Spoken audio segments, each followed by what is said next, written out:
This is ABC15 Mornings. Today marks 20 years since Robert Fisher allegedly killed himself and set his house on fire to cover it up, and he hasn't been seen since. This morning, why investigators refuse to give up hope for justice after all these years. Plus, how the community is coming together to help a local food truck after an explosion ends in near tragedy. And helping people in underserved communities get vaccinated, the new site that is opening up today.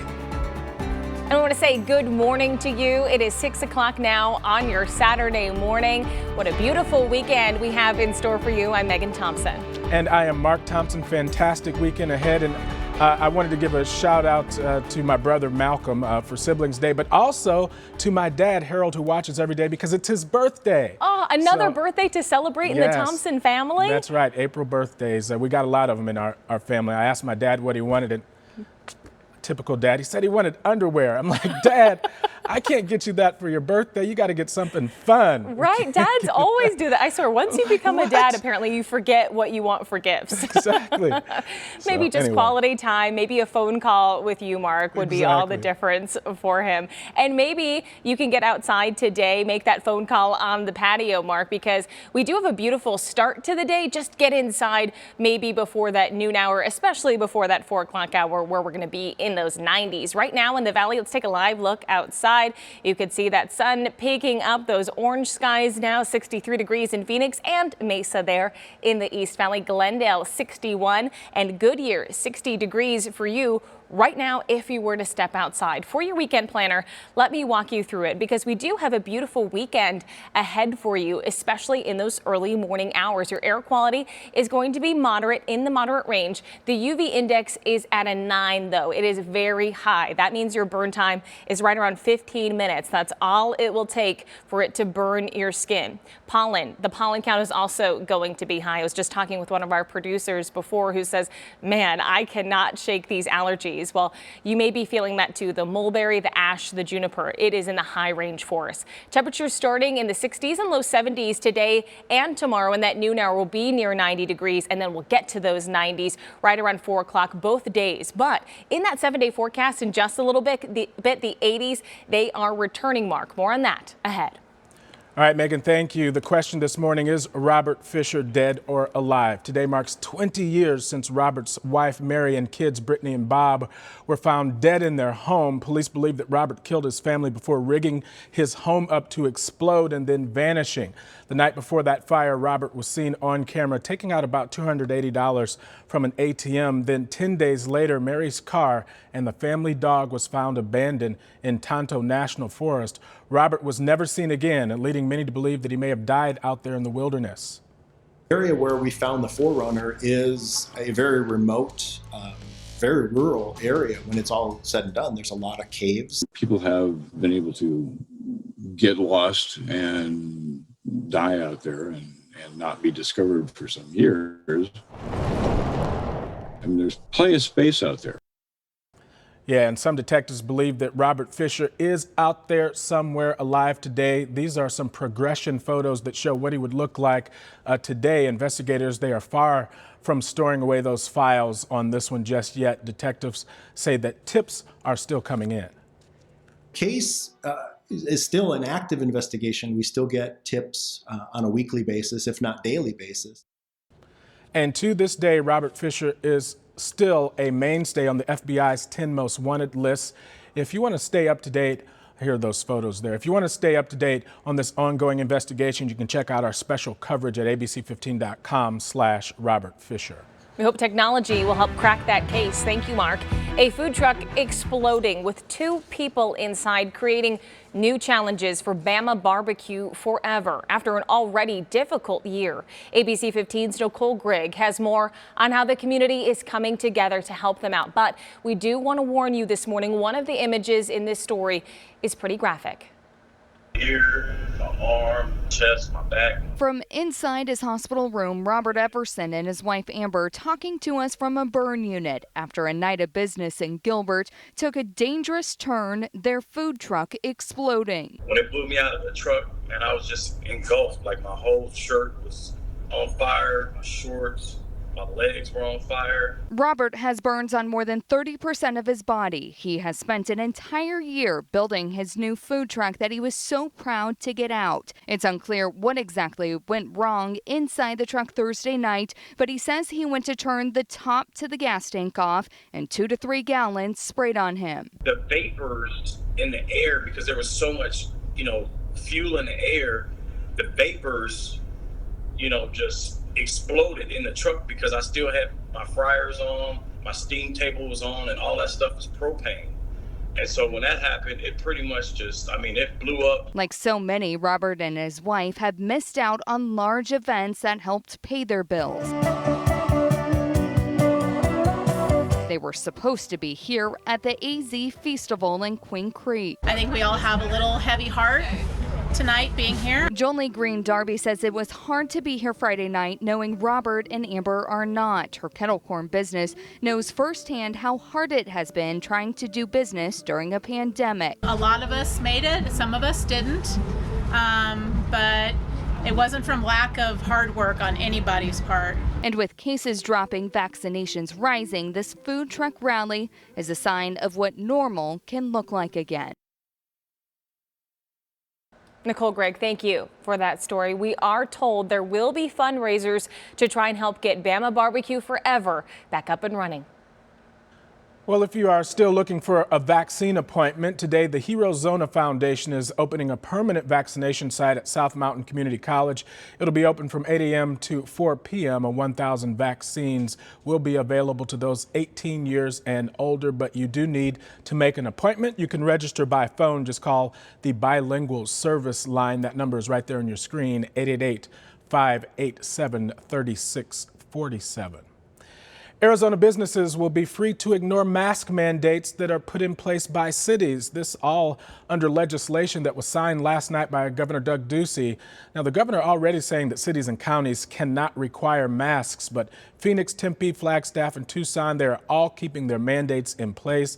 This just another move in a year-long back and forth between Governor Ducey, local leaders, many of whom are Democrats, and the Republican-led state legislature. For those diagnosed with COVID-19, there are some treatments available, and there could soon be more. Only on ABC 15, we're learning about a new clinical trial happening across the country, including inside this lab in Phoenix that's testing several different ways to fight the virus if you test positive.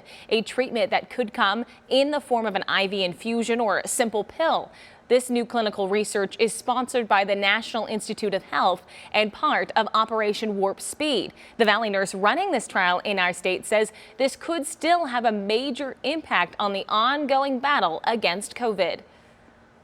I really took this fight on as a personal fight. Again, in September, I lost my father to COVID.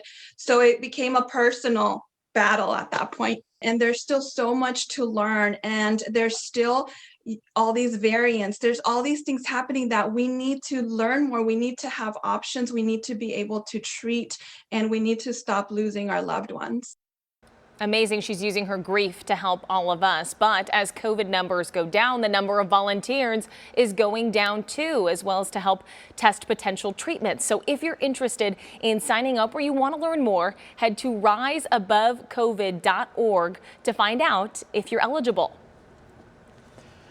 And just a sad story here. This morning, we are still waiting to learn more after a 2-year-old was found dead in a Youngtown home. This was yesterday.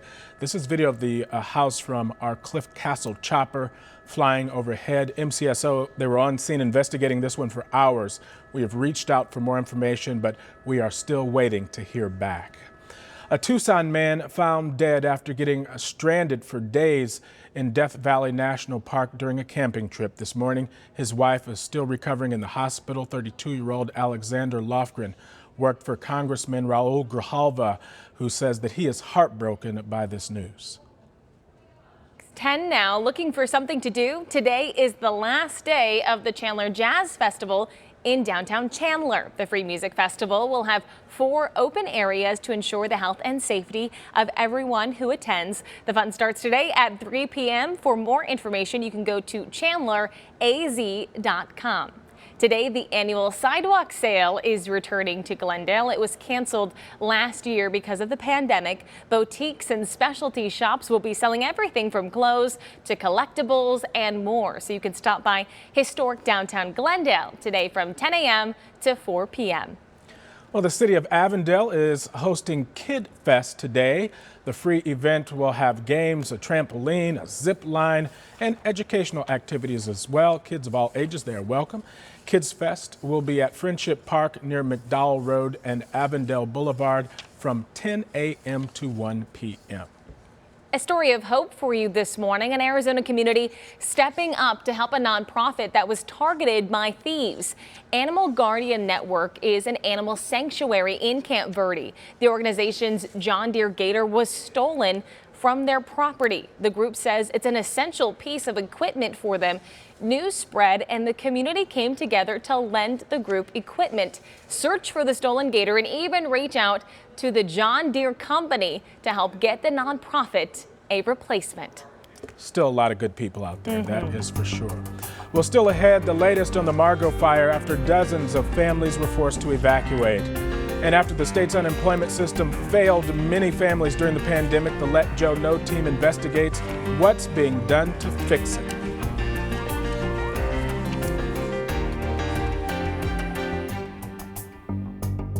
Thanks for watching ABC15 Arizona, streaming 24/7 on Roku and these streaming devices.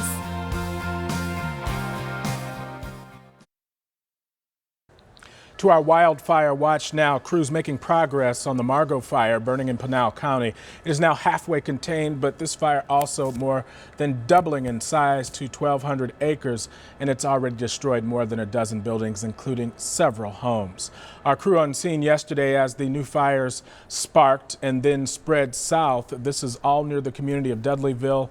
You can see the flames and dark smoke there along State Route 77. Just incredible images there. More than 200 people had to evacuate, and right now utility crews, they are trying to figure out if it is safe to turn the power back on. And I know a lot of residents want to stay and try and protect their home. When the flames get close, though, you have to heed the warnings from local officials to get out because that fire can really get on you. Maybe they can get some relief weather-wise, Megan. I don't know. Still hot out there, right? It's definitely hot, and we're tracking those big three factors, Mark, that really play a huge role in whether or not fires can spark and how they spread. Those are those warm temps, like you mentioned. We are looking at temperatures about 10 degrees above average for this time of year, so definitely hot. We also have low humidity. We're seeing all of that less than 20% in spots all around our state. We're also tracking high winds today. Breeze is picking up, and afternoon gusts could reach 25 miles per hour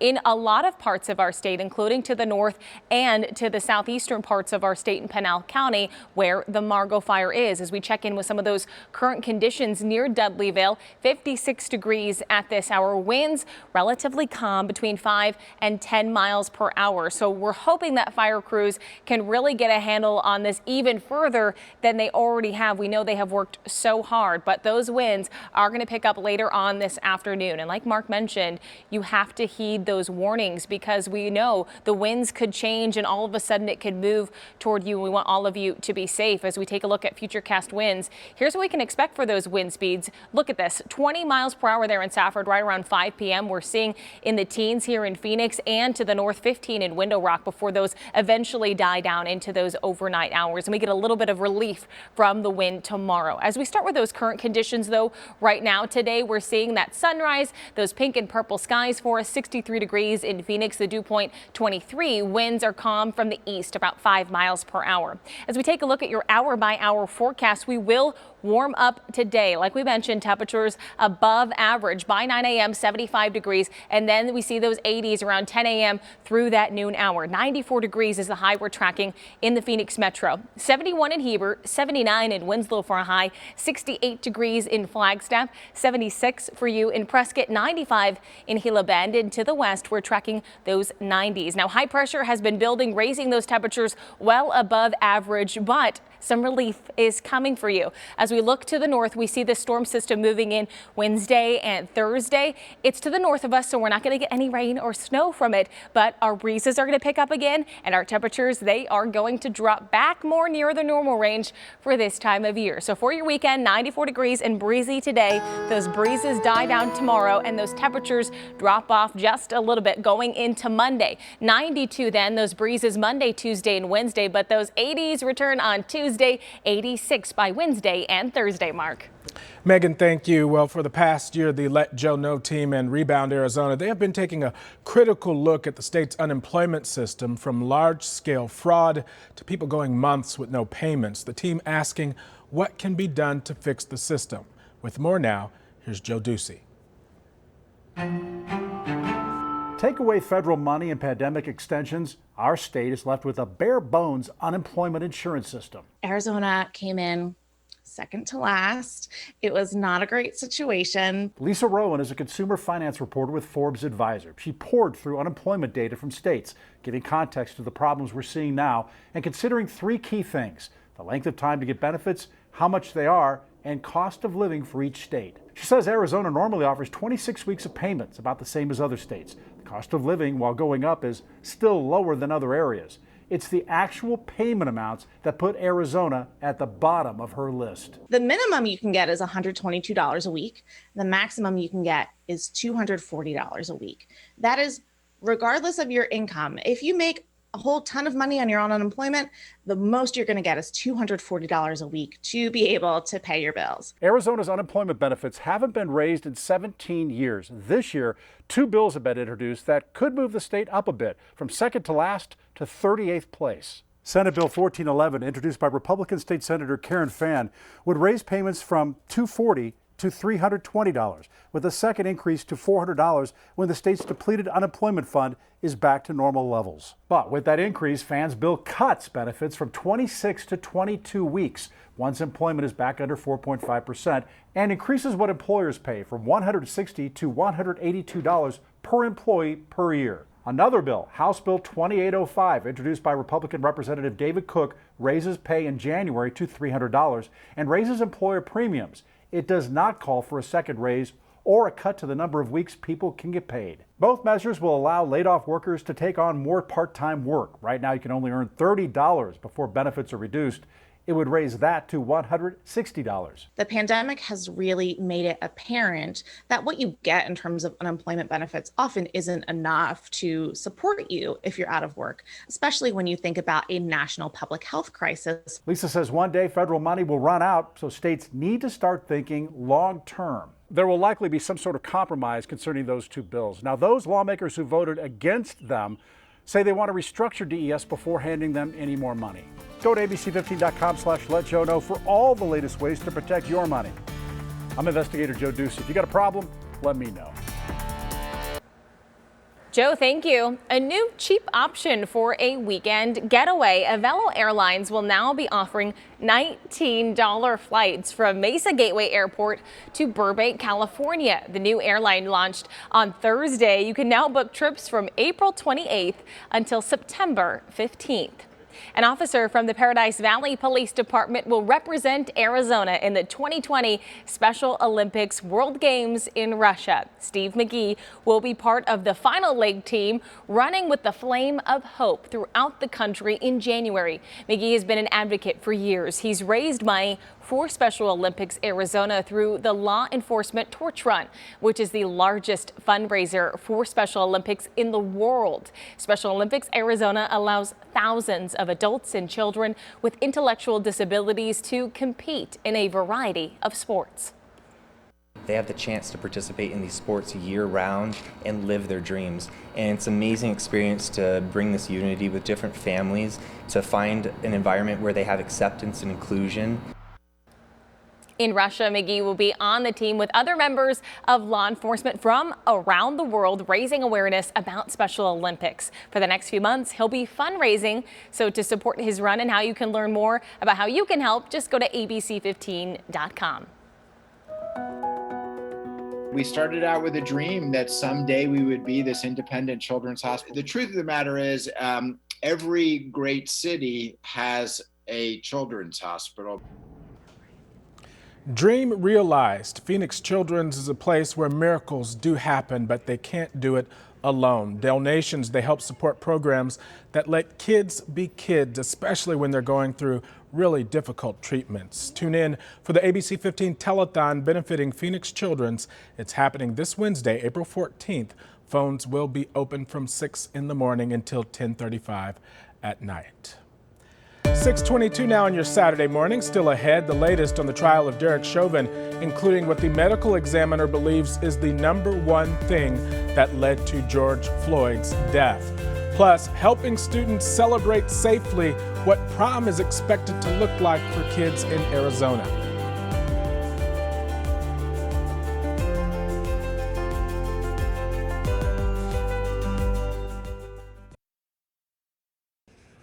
Now to the very latest in the trial of Derrick Chauvin. Yesterday, the chief medical examiner, Dr. Andrew Baker, who performed an autopsy on George Floyd, he took the stand. He says that heart disease and the use of fentanyl contributed to George Floyd's death, but that police restraint is the primary reason Floyd died last May. Forensic pathologist Dr. Lindsay Thomas agrees.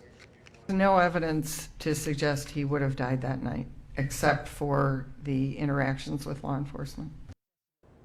Chauvin has pleaded not guilty to second-degree murder and third-degree manslaughter charges. Testimony is expected to resume on Monday. New this morning, the U.S. Supreme Court blocking another state's COVID restriction on religious services. In a 5-4 decision yesterday, they ruled against California's restrictions on in-person Bible studies and prayer groups. This ruling follows other decisions to allow religious services to proceed during the pandemic.